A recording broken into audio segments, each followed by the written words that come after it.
इनकी एक दुकान थी मालीपुरे के अंदर, जी। जहाँ पर ये एक नारायण भाई जो इनसे बड़े वाले भाई हैं, हाँ। वो बैठते थे दुकान पे। तो कभी कभी मोहन भाई भी वहाँ चले जाके, माधव कॉलेज पास में ही था वहाँ पे। जी, जी। तो एक वहाँ से घूमते फिरते सब वहाँ आ जाते थे, और वहाँ पर आन के नहीं वो भजिए वगैरह तब तलते थे, वो पापड़ वगैरह ये सब जी, जी, इनकी दुकान थी इनकी वहाँ। पहले तो हम मुख्यमंत्री जी को भी बधाई देना चाहेंगे आपकी ओर से।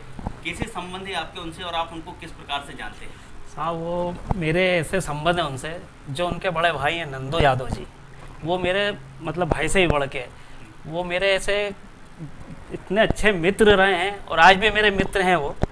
और वो उनका पूरा परिवार है, नारायण यादव जो उनके छोटे भाई हैं, और उनसे छोटे मोहन यादव जी हैं। तो ये लोग एक ऐसा परिवार है मेरे लिए, वो मेरा घर ही एक तरह का। जब मैं उज्जैन रहता था तो वो मेरा घर ही था। मैं 4 घंटे 5 घंटे में हमारे नंदू यादव जी के साथ बिताता था मैं। और ये मोहन यादव जी तो पढ़ाई में लगे रहते थे, और नारायण जी भी काम धंधे में लगे रहते थे। नंदू यादव जी और क्या हम काम करते थे मोहन यादव जी? और ये पढ़ाई करते थे मोहन यादव जी। तो उनके पिताजी हीरा मिल कपड़ा मिल में थे, और वो मेरे उस्ताद भी रहे हैं। मैं भी मिल में था, हीरा मिल में। मेरे पिताजी ने उनके पास मुझे छोड़ा था कि इसको यहाँ रिंग खाते का काम सिखाऊं। और रिंग खाते का काम था, वो कांडी भराती थी, धागा बनता था हीरा मिल में, कपड़ा भी बनता था। बहुत बड़ा मिल था, मतलब 2-3 हज़ार आदमी उसमें काम करता था, 3 पाली चलती थी उसमें। तो उसी मिल में ये भी काम करते थे इनके पिताजी। तो वो मेरे उस्ताद रहे हैं। तो वो उस्ताद ही क्या, वो भी मेरे पिताजी, उस्ताद भी पिता समान ही होते हैं। तो वो तो मेरे पिताजी समान ही हैं वो तो। और मैं उनकी इज्जत आज भी मेरे पिता सरी ही करता हूँ मैं। तो और जब भी मैं उज्जैन मेरा जाना होता है तो मैं ज़रूर इनके निवास पे, नंदू भाई के निवास पे मैं जाता हूँ।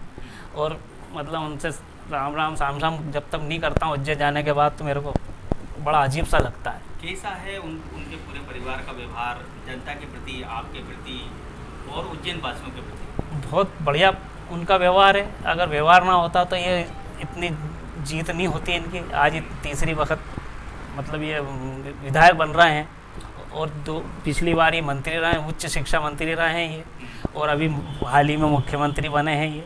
और इसके लिए मैं राष्ट्रीय पसमानदा मुस्लिम महासंघ की तरफ से और मेरी तरफ से उनको बहुत बहुत बधाई देता हूँ, क्योंकि वो मेरे भाई भी हैं मुख्यमंत्री के साथ साथ। क्योंकि मेरा गृह जिला उज्जैन ही है, मेरी पैदाइश वहीं हुई है, और मैंने जब तक मैं वहाँ उज्जैन में रहा, जब तक मेरा नंदू भैया के साथ, इनके जो बड़े भाई हैं उनके साथ मेरा साथ ही रहा है। तो वहाँ पे ही करते थे। तो मतलब ये एक ऐसा परिवार है कि जो ज़मीन से उठ के आज ऊपर तक आया है। आज ये मुख्यमंत्री बने तो डायरेक्ट मुख्यमंत्री नहीं बने, ज़मीन से जुड़ के मुख्यमंत्री बने। बहुत अच्छा निर्णय है हमारे नरेंद्र मोदी जी का। मैं नरेंद्र मोदी जी को बहुत बहुत धन्यवाद देता हूँ कि उनके सोच, जो निचले दर्जे के जो छोटे नेता हैं भारतीय जनता पार्टी के, जो छोटे कार्यकर्ता, उनका मनोबल बढ़ाया इन्होंने इनको दे के। ये मनोबल हमारे प्रधानमंत्री जी ने मनोबल दूसरे नेताओं, छोटे नेताओं का बढ़ाया। ये दूसरी पार्टियों में ये देखने को नहीं मिलता, ये भारतीय जनता पार्टी के अंदर देखने को मिल रहा है आपको। एक ऐसा नेता है ये, उज्जैन के रहने वाले हैं ये, उज्जैन के बेटे भी हैं ये।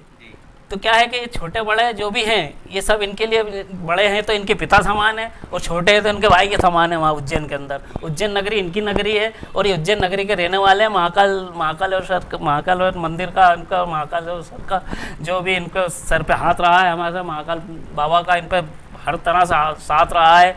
जब तक ये वहाँ की पूजा नहीं कर लेते, हमारे नंदू भैया का भी रोज़ का रूटीन है महाकाल जाने का, ऐसे ही मोहन यादव जी का भी महाकाल जाने का रोज़ का रूटीन है। तो वहाँ की आ रही है, तो कुछ तो भी मतलब आरोप लगाना है, क्योंकि इनकी जो बढ़ता कद है हमारे यादव साहब का, वो बर्दाश्त नहीं हो रही है कांग्रेसियों को। क्या लगता है आपको कि जैसे कि भारतीय जनता पार्टी, माननीय प्रधानमंत्री नरेंद्र जी मोदी और अमित शाह जी ने बिहार और यूपी और चुनावों को देखते हुए क्या एक राजनीतिक जातिगत एक निर्णय लिया है, जिससे कि वहाँ के भी जो वोट हैं, वहाँ के भी जो यादव समाज के लोग हैं, उनको लोकसभा चुनाव में भारतीय जनता पार्टी की ओर आकर्षित किया जा सके? नहीं, देखो यादव लोग तो करीबन यूँ समझ लो कि 90% भारतीय जनता पार्टी के साथ है। आज यूपी के अंदर जो सरकार बन रही थी, यादव समाज की सरकार बना रही यूपी के अंदर। तो यहाँ पर जो उन्होंने कार्ड चला है यादव समाज का, तो यहाँ पर भी हमारे मध्य प्रदेश में भी यादव समाज बहुत है। और यादव समाज होने के कारण यहाँ पे आने वाले समय पे पूरी तरह से, जो पहला 28 सीट आई थी, तो ऐसा लग रहा है मेरे को कि अब के 29 ही पूरी आएंगी यहाँ की सीटें मध्य प्रदेश की। मंत्री ने बनाया। देखो, जो हमारे मुख्यमंत्री जी पूर्व थे, मैं उनको भी धन्यवाद देता हूँ। उन्होंने बहुत अच्छा शासन चलाया उन्होंने। और आज एक ऐसा स्तंभ खड़ा करके गए मध्य प्रदेश का कि मोहन यादव जी को उस स्तंभ पे काम करना ही पड़ेगा। लाडली बहनों से मेरी अपील है और मेरी गुजारिश है कि आप मायूस ना हो।